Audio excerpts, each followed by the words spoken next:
রাত 1টা। গৌতম বাবু একা গাড়ি চালিয়ে বাড়ি ফিরছিলেন। হঠাৎ রাস্তার পাশে দাঁড়িয়ে থাকা একজন পুলিশের ইউনিফর্ম পরা লোক গৌতম বাবুর কাছে লিফট চায়। গন্তব্যে এসে গৌতম বাবু পিছন ফিরে দেখেন গাড়ির পিছনের সিটে পুলিশটি নেই। বন্ধুরা, এটা একটা সত্য অভিজ্ঞতা। আজ আমরা আলোচনা করব 3টি অমীমাংসিত ইন্ডিয়ান লিজেন্ডের ব্যাপারে, যেগুলো 3টি আলাদা আলাদা রাজ্যের। এইসব ঘটনাগুলো এতটাই রহস্যজনক আর ভয়ের যে আজ পর্যন্ত এই রহস্যের উদ্ঘাটন করা যায়নি। Number 3, monkey man. 2001 সালে দিল্লিতে একটা অদ্ভুত ঘটনা শোনা যায়। গরমের জন্য মানুষ যখন ছাদে শুতো, মাঝরাতে তাদের উপর হামলা করত এক অজানা বন্যজীবের মতো কিছু বা কেউ, যেটা মাঙ্কি ম্যান বলে বিখ্যাত হয়ে যায়। যারা দেখেছে এই মাঙ্কি ম্যানকে তারা বলেছে যে একে দেখতে নাকি অনেকটা গরিলা বা এপের মতো। এই মাঙ্কি ম্যানের আতঙ্ক এমনভাবে ছড়ায় একসময় যে দিল্লি পুলিশ প্রায় 3000-এরও বেশি ফোর্স শুধুমাত্র রাত্রে পাহারা দেওয়ার জন্য নিযুক্ত করে। একদম প্রথমে 2 এপ্রিল 2001-এ মাঙ্কি ম্যানের কথা শোনা যায়। এরপর আস্তে আস্তে প্রায় রোজই মাঙ্কি ম্যান অ্যাটাকের নতুন নতুন সমস্ত তথ্য সামনে আসে, কিন্তু কেউই খুব ক্লিয়ারলি কিন্তু মাঙ্কি ম্যানকে দেখেনি। কেউ বলেছে এটা অর্ধেক মানুষ অর্ধেক বানরের মতো, আর হাতে খুব বড় নখ ছিল। কেউ বলেছে এর মাথায় হেলমেটের মতো কিছু একটা পরা থাকতো আর বুকের কাছে 3টে লাল বোতামের মতো কিছু থাকতো। তবে সব প্রত্যক্ষদর্শীরাই বলেছে যে এই মাঙ্কি ম্যান খুব দ্রুত মানুষকে জখম করে অন্ধকারের মধ্যে মিশে যেতে পারত এবং খুব দক্ষতার সাথে এক বাড়ি থেকে আরেকটা বাড়ির ছাদে লাফ দিতে পারত। শুধু 1 মাসের মধ্যে 100টারও বেশি ফোন কল আসে মাঙ্কি ম্যানের আক্রমণের খবর রিপোর্ট করার জন্য। প্রচুর মানুষ রাতে পাহারা দিতে শুরু করে। এই জন্য অনেক সময় সাধারণ মানুষও কিন্তু আহত হয়ে যেত। আবার কিছু ক্ষেত্রে মানুষ আতঙ্কে ছাদ থেকে লাফ দিয়ে মারাও গেছিল। দিল্লি পুলিশ থেকে 50,000 টাকার পুরস্কার ঘোষণা করা হয় যে এই মাঙ্কি ম্যানকে ধরিয়ে দেবে তার জন্য। কিন্তু এর মধ্যে মাঙ্কি ম্যানের উৎপাত কমেনি। হঠাৎ করেই 25 মের পর থেকে এই মাঙ্কি ম্যানের উৎপাত কিন্তু বন্ধ হয়ে যায়। কয়েক মাসের মধ্যে আসাম, মুম্বাই এবং বিভিন্ন জায়গা থেকে একই রকম হামলার খবর কিন্তু সামনে আসে।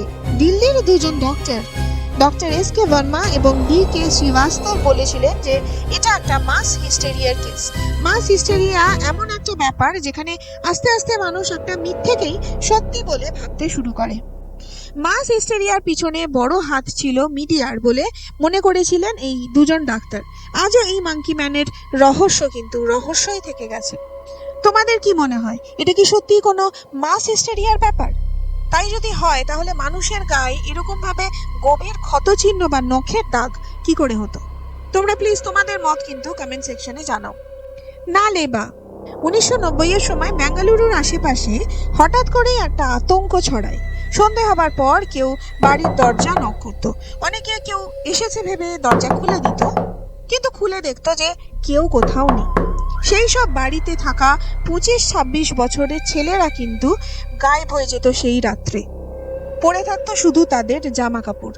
আর যদি কেউ সন্ধ্যের পরও বাড়িতে না ঢুকতো তাহলে সে আর কোনোদিনও বাড়ি ফিরে আসতো না। গ্রামবাসীরা তাই এই ভৌতিক উপদ্রব থেকে বাঁচার জন্য বাড়ির বাইরে লিখে রাখতো নালেবা বা আগামীকাল এসো, যাতে সেই ডাইনি বাড়ির বাইরে থেকে ফিরে যায়। স্ত্রী সিনেমাতে কিন্তু তোমরা এই নালেবার ঘটনাটাই দেখেছিলে। আজও মানুষের মনে এই ডাইনির আতঙ্ক থেকেই গেছে। তাই 1 এপ্রিল প্রতি বছর এই মালেশ্বর গ্রামে নালেবা দিবস পালন করা হয়। একবার ভেঙ্কট নামের একজন সাংবাদিক এই গ্রামে এই নালেবার স্টোরি কভার করতে আসে। তার জবানবন্দিতে সে জানিয়েছিল সে সামনাসামনি দেখেছিল এক লাল শাড়ি পরা ঘোমটা দেয়া মহিলাকে, যে খুব দ্রুত নাকি তাকে তাড়া করছিল। তবে সে কিন্তু নিরুদ্দেশ হয়নি, রাস্তায় অজ্ঞান হয়ে পড়ে গেছিল।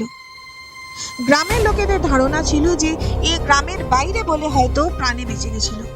কিন্তু কে এই নালেবার ডাইনি? হঠাৎ এই উৎপাত শুরু হলোই বা কেন? শোনা যায় বহু বছর আগে এই গ্রামের একটি মেয়ে গ্রামেরই একটি ছেলেকে ভালোবাসত।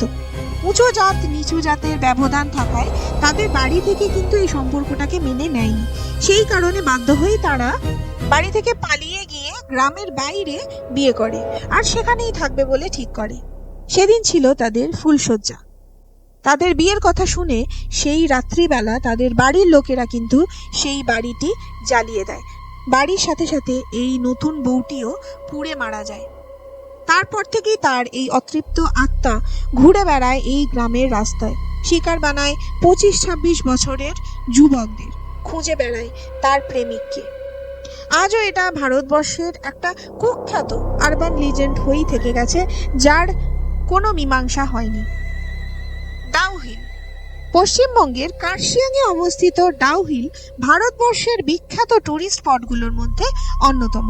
প্রাকৃতিক শোভায় পরিপূর্ণ এই ডাউহিল যে এতটা ভয়ঙ্কর হতে পারে সেটা কিন্তু বিশ্বাস করতে মন চায় না। এখানে রয়েছে মৃত্যুর রাস্তা, মাথা কাটা ছেলের ভূত এবং রয়েছে ভিক্টোরিয়া বয়েজ হাই স্কুল, যেটা কুখ্যাত ভারতবর্ষের সবথেকে বেশি হন্টেড স্কুল বলে। যদিও এই স্কুলের কর্তৃপক্ষ সম্পূর্ণ অস্বীকার করে এই ব্যাপারটা, কিন্তু এই ব্যাপারটা যে মিথ্যে নয় তার প্রমাণ বহু মানুষের জবানবন্দি এবং তাদের অভিজ্ঞতা। এই স্কুলটি ব্রিটিশ আমলে তৈরি হয়েছিল, কিন্তু ধীরে ধীরে এই স্কুলে এমন কিছু ঘটনা ঘটতে থাকে যাতে কিন্তু স্কুলে অনেক ছাত্ররাই এই স্কুল ছেড়ে চলে যায়। এই সময় একজন কাঠুরিয়া জানিয়েছিল যে সে একজন এই স্কুলের স্টুডেন্টকে দেখেছিল যার নাকি কোনো মাথা ছিল না। এটা কিন্তু কোনো ভুল দেখা বা ইলিউশন ছিল না। এই গ্রামের বহু মানুষ এই ছেলেটির মাথা কাটা শরীরটাকে হেঁটে যেতে দেখেছে বহুবার। এই ভিক্টোরিয়া বয়েজ স্কুলের অনেক স্টুডেন্টও কিন্তু এখানে বিভিন্ন রকমের প্যারানর্মাল ঘটনা নিজেদের চোখের সামনে ঘটতে দেখেছে।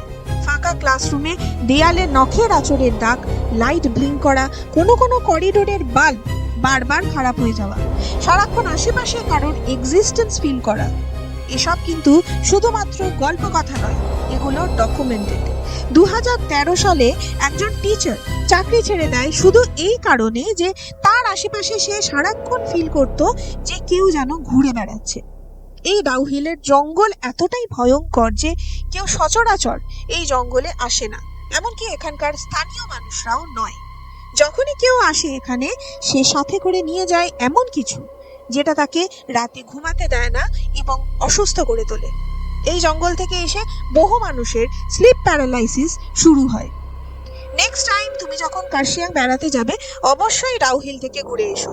আমাদের কমেন্ট করে জানাও যে তুমি যদি তোমার সামনে একজন মুন্ডহীন অশরীরীকে দেখতে হেঁটে যেতে, তাহলে তুমি ঠিক কি করতে। আজকের ভিডিও এই অবধি। লাইক, শেয়ার আর সাবস্ক্রাইব করতে দেরি করো না কিন্তু বন্ধু, কারণ নেক্সট ভিডিও হতে চলেছে আরো রহস্যময় এবং আরো ক্রিপি। আজকের মতো এখানেই শেষ, আবার দেখা হবে খুব তাড়াতাড়ি।